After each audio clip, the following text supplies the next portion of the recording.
E para a gente continuar falando sobre essa prisão, eu quero chamar aqui o nosso repórter Guga Mello, que está ao vivo com o delegado Eduardo Menezes, que vai explicar para a gente como a polícia chegou até esse suspeito lá no Rio Grande do Sul e como vai se desenrolar aí essas investigações. Guga Mello, boa noite para você. Você está com o delegado. Vamos dar detalhes aí a respeito dessa prisão, não é isso mesmo? Exatamente, Mariana. Boa noite para você, boa noite para todo mundo acompanhando o Notícias Tocantins. Ded Charada já está preso na casa de prisão provisória aqui de Palmas e a gente conversa com o delegado Eduardo Menezes, que vai falar para a gente sobre essas investigações, como será daqui para frente o andamento aí dessas investigações. E eu começo perguntando, delegado, obrigado pela entrevista, começo perguntando como vocês chegaram a esse suspeito no decorrer dessas investigações. Então, quando se deflagra esse caos causado, né, por conta dessa briga de facção, a gente começou a investigar vários homicídios e a cada prisão de membros dessa facção criminosa a gente colhia informações e entendia o fenômeno que estava acontecendo. E dentre essas prisões, essas informações que a gente colheu, a gente descobriu que o Ded Charada era o principal membro era a principal liderança que articulava esses homicídios. A partir dali ele se tornou o alvo principal da divisão de homicídio de Palmas e a gente intensificou, colocou ele como objetivo número 1 da delegacia. E na quarta-feira passada a gente conseguiu, depois de várias informações colhidas durante esse tempo, conseguiu identificar o paradeiro exato desse criminoso, que era num apartamento no centro da cidade de Passo Fundo, no Rio Grande do Sul, e aí acionou a Polícia Civil de lá para que realizasse a prisão. Quanto tempo vocês vêm investigando e também como fica a situação dele daqui para frente, delegado? A situação dele a gente vai apurar, analisar os dados que foram as informações que foram apreendidas com ele, né, para ver até o tamanho da participação dele em todos os homicídios. Mas assim, a gente pode dizer que ele tem grande influência em boa parte desses crimes que foram realizados de janeiro até o mês de julho. E vocês acharam indícios, durante essas investigações, indícios de valores que esse grupo fazia com venda de drogas?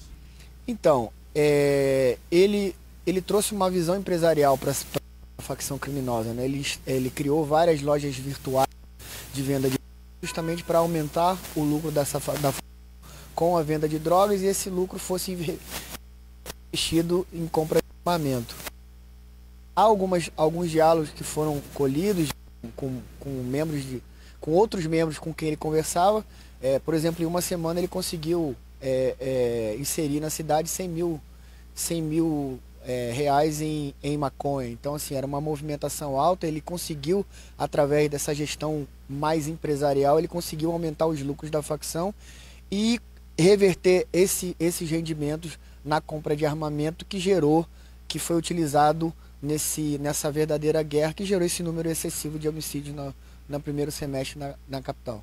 Delegado, uma última pergunta. Ele foi preso suspeito de articular pelo menos 50 mortes aqui em Palmas. Tem mais suspeitos nessa investigação? Esse número de 50 mortes a gente precisa averiguar, não é um número preciso. A gente sabe que ele é o principal articulador dessa guerra. Quantas mortes ele vai responder, a gente precisa ter mais cautela e para apurar esses números e ver. Óbvio que ele é uma das lideranças, né? Então existem outras lideranças, ele era a principal liderança. Existem outras lideranças que estão sendo averiguadas, né? Que estão sendo investigadas e a prisão dele é um recado para que essas próximas lideranças entendam que a Polícia Civil vai chegar até eles e a gente vai desarticular essa organização criminosa e manter sob controle os índices de criminalidade na cidade. Obrigado, delegado, pela entrevista. É isso aí, ele segue preso na casa de prisão provisória aqui de Palmas e a qualquer novidade, qualquer momento a gente volta com mais informações. Mariana.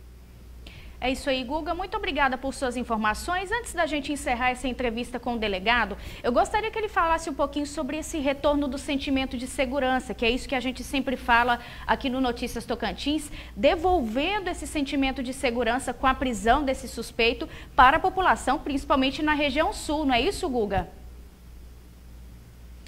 A Mariana está comentando em relação ao trabalho, né, da polícia, que é um trabalho constante e o resultado desse trabalho é algo que a população almeja, né, que é a volta do sentimento de segurança em todas as regiões da cidade. Bem, é isso que a gente espera, que a prisão dele, ele enquanto preso não vai conseguir ter esse poder de articulação, né? E um recado, né, de forma indireta para as outras lideranças que continuam ainda em liberdade, que se afrontarem o Estado como afrontaram, eles vão sentir na pele os rigores da lei.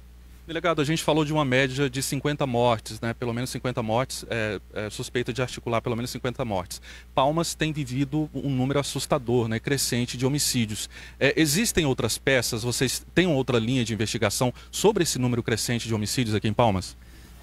Como eu falei, esse número de 93 homicídios na capital nos primeiros 6 meses, 60% estão relacionados ao crime organizado.